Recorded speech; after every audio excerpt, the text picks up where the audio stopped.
Tamil news நேர்களுக்கான வணக்கம். இன்றைய சிறப்பு நேர்காணலில் நம்மோடு இணைந்திருப்பவர் மூத்த பத்திரிகையாளர், அக்னி நியூஸ் சர்வீஸினுடைய ஆசிரியர், மரியாதைக்குரிய சுரேஷ்குமார் சார். சார் வணக்கம். வணக்கம் சார்.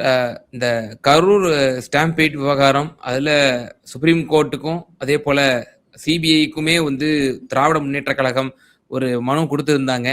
இப்ப நாளைக்கு முதலமைச்சர் விஜய் போறாரு. 32 பேருக்கு வேற அரசு வேலை வேற தரப்போறேன் அப்படின்ற கருணை அடிப்படையில. ஸோ முதல்வர் கண்டிப்பா அதுல ரோட் ஷோவும் போறாரு.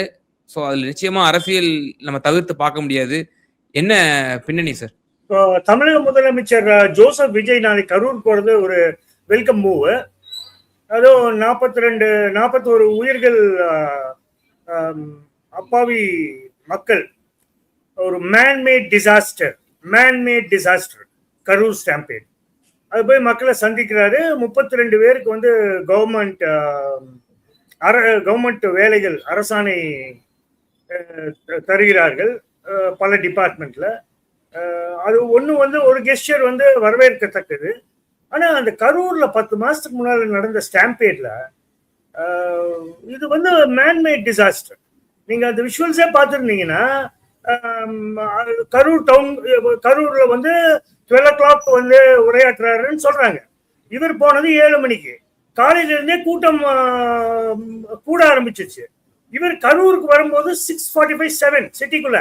அங்க அவரோட கேரவன் பின்னாலேயே மக்கள் வராங்க, 2 சைட்லயும் மக்கள் வராங்க. அங்க கிரௌடு அந்த பாயிண்ட்ல வெயிட் பண்றாங்க. இந்த எல்லா கிரௌடும் மர்ஜ் ஆயிடுச்சு. மர்ஜ் ஆனதுனாலதான் இந்த ஸ்டாம்பேட் நடந்தது. இது காரணமே மேன்மேட் டிசாஸ்டர். சிபிஐ அதுதான் விசாரிச்சுட்டு இருக்காங்க. மேன்மேட் டிசாஸ்டர் மாதிரி தான். இப்ப சிபிஐ எஃப்ஐஆர் ரெஜிஸ்டர் பண்ணியிருக்காங்க. அதுல மிஸ்டர் ஜோசப் விஜய் பேர் இல்ல. அவரை விசாரிச்சது ஒரு விட்னஸ். 2 தடவை சிபிஐ டெல்லியில சமன் பண்ணி மிஸ்டர் ஜோசப் விஜய் விசாரிச்சாங்க. இதுல எஃப்ஐஆர்ல இருக்கிறது மிஸ்டர் நிர்மல்குமார், மிஸ்டர் புசி ஆனந்த், மத்தியாலகன், அவங்களே விசாரிச்சாங்க. இப்ப இன்னைக்கு DMK organising secretary RS Bharathi அவர் ஒரு லெட்டர் டாஷ் பண்ணியிருக்காரு. யாருக்குன்னா, former supreme court judge supervising the CBI enquiry அந்த கரூர் ஸ்டாம்பேட். அவர் என்ன சொல்லியிருக்காருன்னா, சிபிஐ நாளைக்கு நடக்க இருக்கிற ஃபங்க்ஷனை சிபிஐ எச்சரிக்கையோட அவங்க களத்துல வரணும்ன்றாரு. களத்துல வரணும் அப்படிங்கிறாரு. அப்புறம் இது என்ன எல்லாம் ஸ்டார்ட் ஆனது அந்த 10 மாசத்துக்கு அப்புறம். ஆதவர்ஜுனா ஒரு ஸ்கோர் இருக்கு செட்டில் பண்றதுன்னு சொன்னார். மிஸ்டர் ஸ்டாலின் மேலையும் மிஸ்டர் உதயநிதி ஸ்டாலின் மேலையும் ஒரு ஸ்கோர் இருக்கு செட்டில் பண்ணணும்னு. அது என்ன ஸ்கோர்? அப்புறம் அவர் சொன்னாரு, போலீஸ வச்சுதான் 41 பேர் டிஎம்கே கவர்மெண்ட் அப்ப போலீஸ் போர்ஸ் டிமோரலைஸ் பண்றாங்க. Tamil Nadu police is one of the best police in the world. Scotland police ஈக்குவலா. அது ஒரு damaging statement by mister Aadhav Arjuna. இதுதான் ஆரம்பம். இப்ப அந்த 31 பேருக்கு வேலை இது ஆணை கொடுக்கிறது இட்ஸ் நல்ல கெஸ்டர். இது நடந்த பிறகு உடனடியாக மிஸ்டர் ஜோசப் விஜய் கரூர் போய் பார்த்துக்கணும். அவர் அங்க இல்லாம ஒரு 5 ஸ்டார் ஹோட்டல் கூப்பிட்டு அந்த குடும்பத்தை பாக்குறாரு.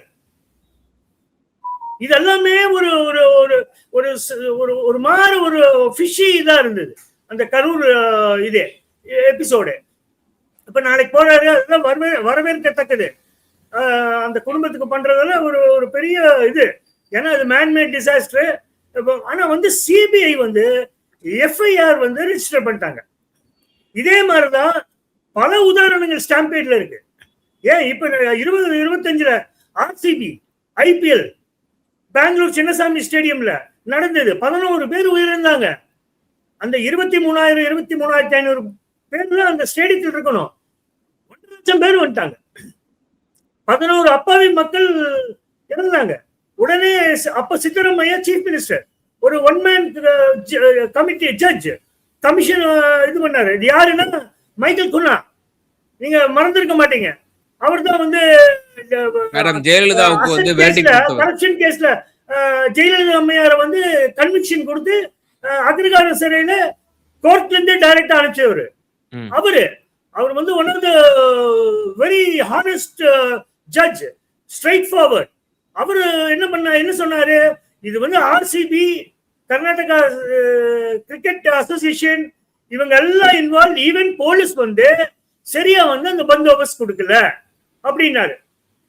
அந்த வந்து அந்த செட்டிங் எல்லாம் கரெக்டா பண்ணல இவங்க, அந்த சீட் அரேஞ்ச்மெண்ட்ஸ் இவ்வளவு பேர்த்த விட்டுறக்கூடாது. அதே மாதிரிதான் புஷ்பா 2 ரிலீஸ் தியேட்டர்ல, அல்லு அர்ஜுனா படம், அவரும் போயிருக்காரு. ஒரு பெண், அப்புறம் அவர் குழந்தை வந்து ரொம்ப கிரீவியஸ்லி ஹர்ட். அதை வந்து ஒரு ஒரு ஸ்பெஷல் இன்வெஸ்டிகேஷன் பண்ணி அல்லு அர்ஜுனா வந்து அக்யூஸ்டா பண்ணாங்க. It was name accused. அதே மாதிரி இப்ப மெயினா வந்து சிபிஐ வந்து எஃப்ஐஆர் ஃபைல் பண்ணிட்டாங்க. இப்ப நாட்டு மக்களுக்கு தெரியணும், இதுக்கு வந்து கரூரே பேசிட்டு இருக்காங்க. இதுக்கு வந்து ஒரு முற்றுப்புள்ளி வைக்கணும்னா இமிடியேட்டா சார்ஜ் ஷீட் வந்து ஃபைல் பண்ணி யாரு இதுல வந்து பங்கு, யாருனால இது நடந்தது, அது நாட்டு மக்களுக்கு தெரியணுங்க. இது பெரிய பெரிய ஒரு துயரமான இது. 41 உயிர்கள் சாதாரணம் இல்ல.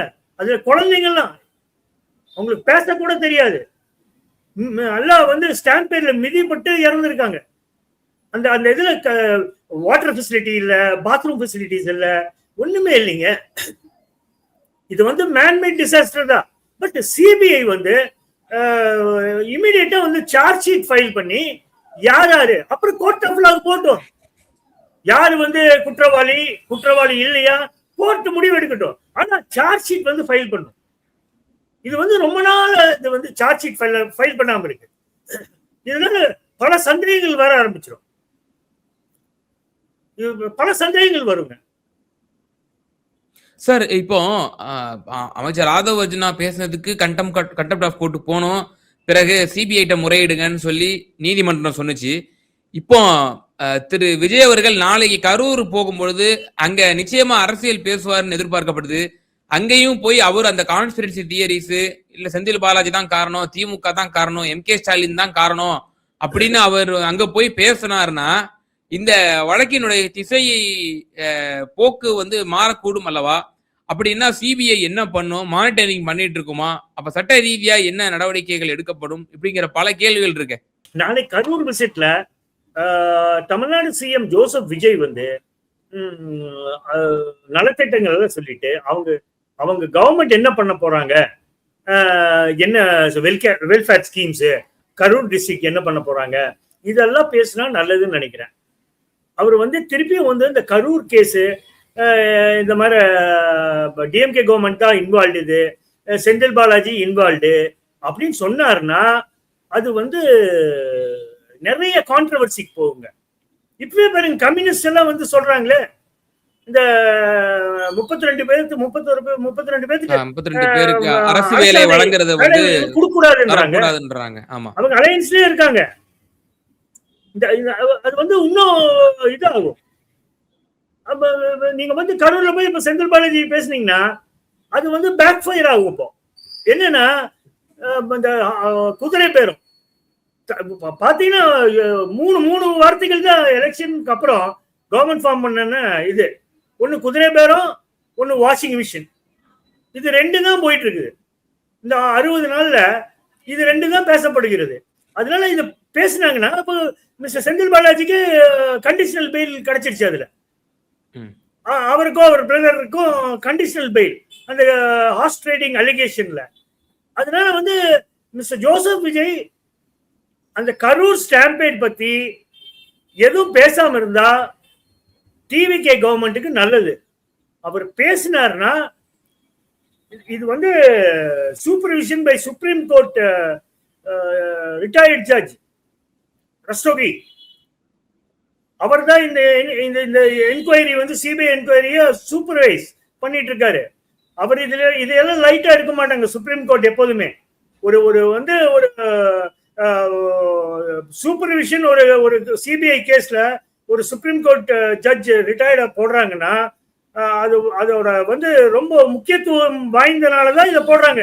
இல்லைன்னா வெறும் சிபிஐ என்கொயரி மட்டும் பண்ணியிருப்பாங்க. புரியுதுங்களா? அதனால வந்து இது ரொம்ப வாட்ச் பண்ணுவாங்க சிபிஐயும், நாளைக்கு என்ன நடக்குது கரூர்லன்னு. இது இந்த இந்த இன்சிடென்ட்டுக்கு அப்புறம் எனக்கு என்னமோ இன்னொரு 2-3 வீக்ஸ்க்குள்ள மேக்சிமம் இந்த மந்த் எண்டுக்குள்ள சிபிஐ சார்ஜ் ஷீட் பண்ணிடுவாங்க கரூர் ஸ்டாம்பேட் கேஸ். இதுக்கு மேல இருக்க மாட்டாங்க. இந்த மந்த் எண்டுக்குள்ள சிபிஐ டெஃபினட்டா வந்து Karur stampede case charge sheet file பண்ணுவாங்க. இன்னொன்னு இப்போ இவரு ஆதவர்ஜுன் அன்னைக்கு பேசுறது வந்து கண்டெம்ட் கோர்ட்டுங்க, கண்டெம்ட் ஆஃப் கோர்ட். இன்வெஸ்டிகேஷன் நடக்குது சுப்ரீம் கோர்ட் ரிட்டையர்ட் ஜட்ஜோட சூப்பர்விஷன்ல, டைரக்ட் சூப்பர்விஷன்ல. அது வந்து செட் ஒரு ஸ்கோர் இருக்கு முடிக்கிறதுக்கு mister Stalin and mister Udhayanidhi Stalin. அதெல்லாம் வந்து அதை பேசினா அது கண்டெம்ட் ஆஃப் கோர்ட். இந்த இடத்துல ஒரு சின்ன கேள்வி. இப்போ ஆதவர்ஜுன அமைச்சர் பேசினாங்க, அது பேசுனது வந்து ஒரு கண்டெம்ட் ஆஃப் கோர்ட் அப்படின்னு சொல்லி நம்ம சுப்ரீம் கோர்ட்டுக்கு போனோம், அவசர வழக்கா எடுத்து பிறகு அதை தள்ளுபடி செஞ்சுட்டாங்க. Is not one of an accused அப்படின்னு சொல்லி தள்ளுபடி செஞ்சிருக்காங்க. நாம சிபிஐ தான் போய் முறையிட்டு இருக்கோம்.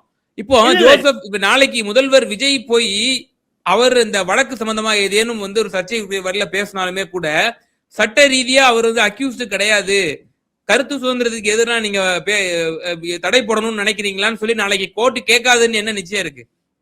இல்ல அந்த ஃபர்ஸ்ட் பாயிண்ட் சொன்னீங்கல்ல, சுப்ரீம் கோர்ட்ல வந்து அந்த திமுக அமைப்பு செயலாளர் RS பாரதி கொடுத்த கம்ப்ளைண்ட்ல அதுல வந்து ஏன் வந்து அவங்க தள்ளுபடி பண்ணாங்கன்னா, அதுல மிஸ்டர் ஜோசப் விஜய் வந்து அக்யூஸ்ட் இல்லைங்க. அவங்க வந்து அக்யூஸ்ட் இல்ல, அவரை வந்து 2 தடவை சிபிஐ சமன் பண்ணது ஆஸ் அ விட்னஸா தான் சமன் பண்ணாங்க. பட் மிஸ்டர் ஆதவர்ஜுனா பேசுனது வந்து கண்டெம்ட் ஆஃப் கோர்ட். அதுதான் சுப்ரீம் கோர்ட் சொல்றது, அது தனி வழக்கா நீங்க ஃபைல் பண்ணுங்கன்றாங்க. நாளைக்கு வந்து மிஸ்டர் ஜோசப் விஜய்க்கு இதெல்லாம் தெரியுங்க. இந்த இந்த இந்த ரொம்ப சென்சிட்டிவ் மேட்டர். இது கண்டிப்பா நாளைக்கு வந்து இந்த மாதிரி பேச மாட்டாரு. இந்த மாதிரி பேசுனா அதுவும் கண்டெம்ட் ஆஃப் கோர்ட் வருங்க. அதுவும் contempt of court. Chief minister cannot speak like that. பேச மாட்டாங்க. சோ நாளைக்கு அப்ப விஜய் அவர்கள் வந்து ஏதேனும் கான்ஸ்பிரன்சி தியரியோ அல்லது அரசியல் ரீதியாக இந்த கரூர் ஸ்டாம்பேட்டை அவர் வந்து நாளைக்கு பயன்படுத்திக்கிட்டார் அப்படின்னா அவர் மீதும் கண்டெம்ட் ஆஃப் கோர்ட் விடுவதற்கான வாய்ப்புகள் அதிகமா இருக்குன்றீங்க? அவர் 100% இது பத்தி பேச மாட்டாருங்க. அவர் என்ன பேசுவாருன்னா, நாளைக்கு பாருங்க கரூர்ல ஒண்ணுமே நடக்கல, டெவலப்மெண்ட் ஆக்டிவிட்டி செந்தில் பாலாஜி இன்சார்ஜ்ல அவர் தான் அமைச்சரா இருந்தாரு, அப்புறம் எம்எல்ஏ இருந்தாரு, கரப்ஷன் கரூர்ல இவ்வளவு நடந்திருக்கு. நான் வந்து இங்க பேசுறேன் பாருங்க, இப்பதான் ஹைவேஸ்ல கரப்ஷனு ஈவா வேலு மேல கரூர் மாவட்டத்தில் தான் நடந்தது. இந்த மாதிரி பேசுவாரு. கரப்ஷன் ரிலேட்டட் மேட்டர்ஸ பேசுவாரு. அப்புறம் அவங்க டிவிகே கவர்மெண்டோட பிளான்ஸ் என்ன, ஸ்கீம்ஸ், இதுதான் பேசுவாரு. எனக்கு என்னமோ 90% வந்து அவர் இந்த கரூர் ஸ்டாம்பேட் பத்தி மிஸ்டர் ஆதவர்ஜுனா பேசின மாதிரிலாம் பேச மாட்டாருன்னு நினைக்கிறேன். அது பேசினா வந்து கண்டெம்ட் ஆஃப் கோர்ட் வருங்க. சார், இப்போ அவங்க முன்னாடி பிளான் பண்ணது வந்து ஒரு விஷயமா சொல்லப்பட்டுச்சு. குறிப்பாக இந்த ஹார்ஸ் ட்ரேடிங் விவகாரத்துல திரு செந்தில் பாலாஜி அவர்களை எப்படியாவது கைது செய்யணும், கைது செஞ்சு அவர் திரு விஜய் அவர்கள் கரூருக்கு போகும்பொழுது செந்தில் பாலாஜி அவர்கள் சிறையில இருக்கணும் அப்படிங்கிற ஒரு நோக்கத்துல தான் வந்து செயல்பட்டாங்க. அப்படிங்கிற ஒரு காரணம் நல்வாய்ப்பாக நீதிமன்றம் அவர்களுக்கு முன்ஜாமீன் வழங்கிவிட்டது. இப்போ செந்தில் பாலாஜி வெளியே தான் இருக்காங்க. அவங்க இப்போ தினமும் காலையிலும் மாலையும் திருவல்லிக்கேணி போலீஸ் ஸ்டேஷன்ல அவர் கையெழுத்து போட வேண்டிய ஒரு நிபந்தனை ஜாமீன் அவருக்கு. இப்போ இந்த நிலைமையில திரு ஜோசப் விஜய் அவர்கள் அங்க போறாரு கரூருக்கு. இப்போ என்ன சிச்சுவேஷன்ல இருக்கும்? அவரோட பிளான் ஒண்ணு இருந்துச்சு, ஆனா இப்ப அந்த பிளான் படி நடக்கல, வேற மாதிரி ஆயிருக்குங்கிற போது அது எப்படி அணுகுவார்? அது நீங்க கேட்கறது எல்லாமே யூகம் மாதிரிதான் இருக்குங்க. இந்த ஹார்ஸ் ட்ரேடிங் டே 1 எப்போ டிடிவி தினகரன், காமராஜ், கவர்னர் சந்திப்பு, காரில் கையெழுத்து, சோசியல் மீடியாவில் உடனடியாக வந்தது. அதுல இருந்து ஹார்ஸ் ட்ரேடிங் அலிகேஷன் ஆரம்பிச்சிருச்சு. அதனால வந்து ஒரு பெரிய இம்பாக்ட் அங்க போய் என்ன, மிஸ்டர் ஜோசப் விஜய் வந்து செந்தில் பாலாஜி அரெஸ்ட் பண்ணணும்னு நினைச்சாங்கன்னா அது ஒரு யூகமா இருக்கலாம், அவங்க யோசிச்சிருக்கலாம். பட் அத வந்து ஒண்ணுமே இப்போ இல்லைன்னா மிஸ்டர் செந்தில் பாலாஜி அவங்க தம்பிக்கு கண்டிஷனல் பெயில் கொடுத்துருக்க மாட்டாங்களே. அங்கேயே ஸ்டேட்மெண்ட்ஸ் வேற மாதிரி இருக்கு. பல லட்சங்கள் கைப்பற்றப்பட்டது ஒரு நபரிடம் திருச்சியில்.